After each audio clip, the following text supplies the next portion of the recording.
Ini beberapa tahun kemudian kalau nggak dibuka, akhirnya bisa berbalik banjir ini. Masyarakat sudah mulai bergerak karena kebanjiran. Tuh, gara-gara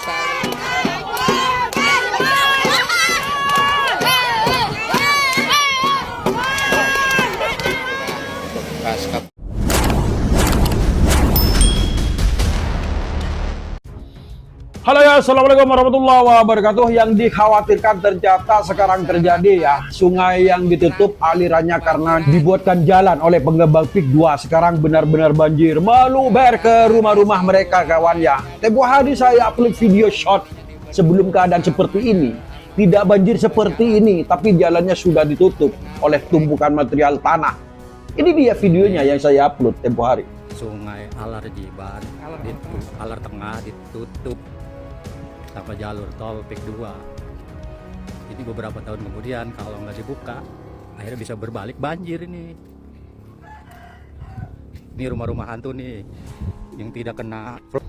Nah, Anda bisa lihat kan, itu sebelum banjir kawan ya. Dan sekarang air tersebut meluber kemana-mana, menggenangi pemukiman warga. Dan warga sekarang turun ke jalan untuk menuntut segera bongkar bangunan jalan yang dibangun oleh pengembang PIK ini. Karena lama-lama kalau dibiarkan, desa ini akan jadi danau. Ya, diberi danau ya namanya Danau Tangerang.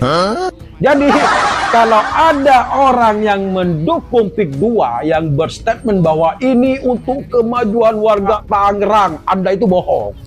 Lihat ini buktinya. Anda sudah terbukti ya bahwa pembangunan merugikan warga yang di sana. Jadi berhentilah mendukung proyek PIK 2 ini. Jangan pura-pura bahagia Anda. Anda mendukung pembangunan PIK 2 tersebut demi apa coba? Anda secara tidak langsung menzolimi saudaramu sendiri. Anda bisa lihat penderitaan rakyat karena air tergenang. Bayangkan rumah-rumah mereka yang tergenang itu ya oleh air ya. Andai saja kalian-kalian yang mendukung bertukar posisi dengan warga tersebut, bagaimana perasaan Anda? Andai saja warga tersebut itu Anda yang mendukungnya, bagaimana perasaan Anda? Jika rumah Anda itu digenangi air seperti ini, bukalah mata hati kalian. Lihat saudara-saudaramu, mengapa Anda masih ngotot mendukung orang asing?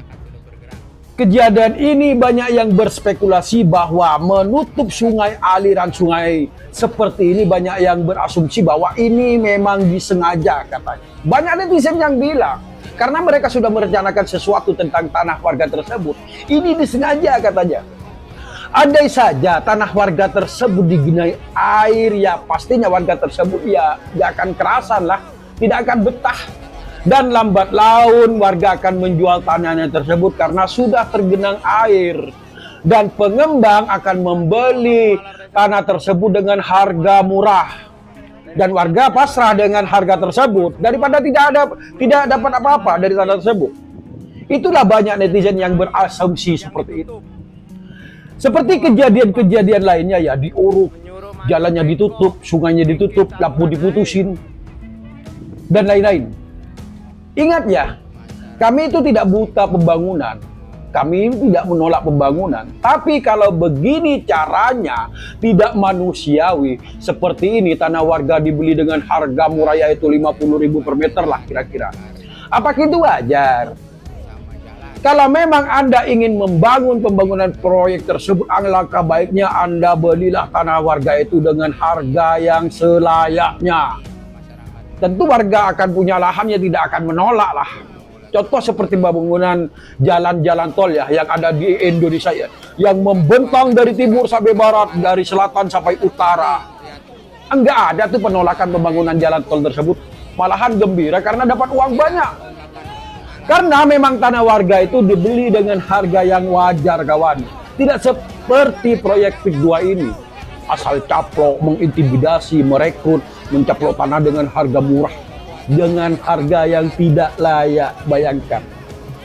Saya sangat menyayangkan ya kejadian tersebut. Pembangunan proyek PIK 2 ini yang memutus aliran sungai di desa Kohot ini telah menyebabkan genangan air yang meluber ke rumah warga-warga. Hal ini tidak hanya menyebabkan kerusakan pada properti warga, tapi juga dapat menyebabkan masalah kesehatan dan keselamatan bagi warga yang terkena dampaknya. Saya berpendapat bahwa pembangunan PIK 2 ini harus menjaga lingkungan, mempertimbangkan dampak-dampak lingkungan dan sosial yang mungkin terjadi. Seharusnya warga tersebut harus dilakukan dengan mempertimbangkan keutuhan hak-hak setempat, ya termasuk hak mereka untuk memiliki lingkungan yang sehat dan aman. Tuntutan warga untuk membongkar tutup sungai tersebut adalah tuntutan yang wajar dan harus dipertimbangkan oleh pihak yang bertanggung jawab atas proyek PIK 2 ini. Saya berharap bahwa pihak yang bertanggung jawab dapat segera menanggapi tuntutan warga dan melakukan perbaikan yang diperlakukan untuk mengatasi masalah genangan air tersebut.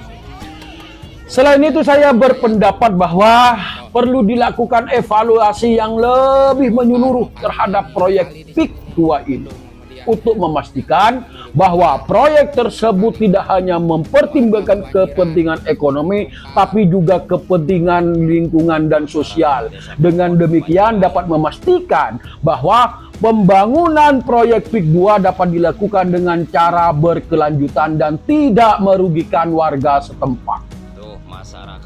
Untuk pemerintah ya harus bertanggung jawab atas kegagalan dalam mengelola infrastruktur yang ada sehingga menyebabkan sungai tertutup dan genangan air meluber ke rumah-rumah warga. Kegagalan ini tidak hanya menyebabkan kerusakan pada properti warga, tapi juga dapat menyebabkan masalah kesehatan dan keselamatan bagi warga yang terkena dampaknya.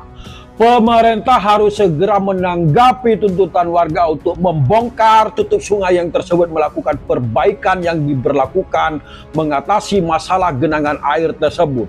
Selain itu, pemerintah juga harus melakukan evaluasi lebih menyeluruh terhadap proyek PIK 2 ini untuk memastikan bahwa proyek tersebut tidak hanya mempertimbangkan kepentingan ekonomi tapi juga kepentingan lingkungan dan sosial. Pemerintah harus memperhatikan itu, kebutuhan warga yang terkena dampak proyek PIK 2 itu, dan melakukan upaya untuk mengurangi dampak negatif yang terjadi. Pemerintah juga harus meningkatkan transparansi dan akuntabilitas dan mengelola proyek PIK 2 itu dengan wajar sehingga warga dapat mengetahui apa yang sebenarnya terjadi. Dalam jangka panjang, pemerintah harus melakukan perubahan yang lebih mendasar dalam mengelola infrastruktur dan sumber daya alam sehingga dapat mengurangi resiko kegagalan dalam dampak negatif bagi warga. Begitulah wacian saya. Wassalamualaikum warahmatullahi wabarakatuh.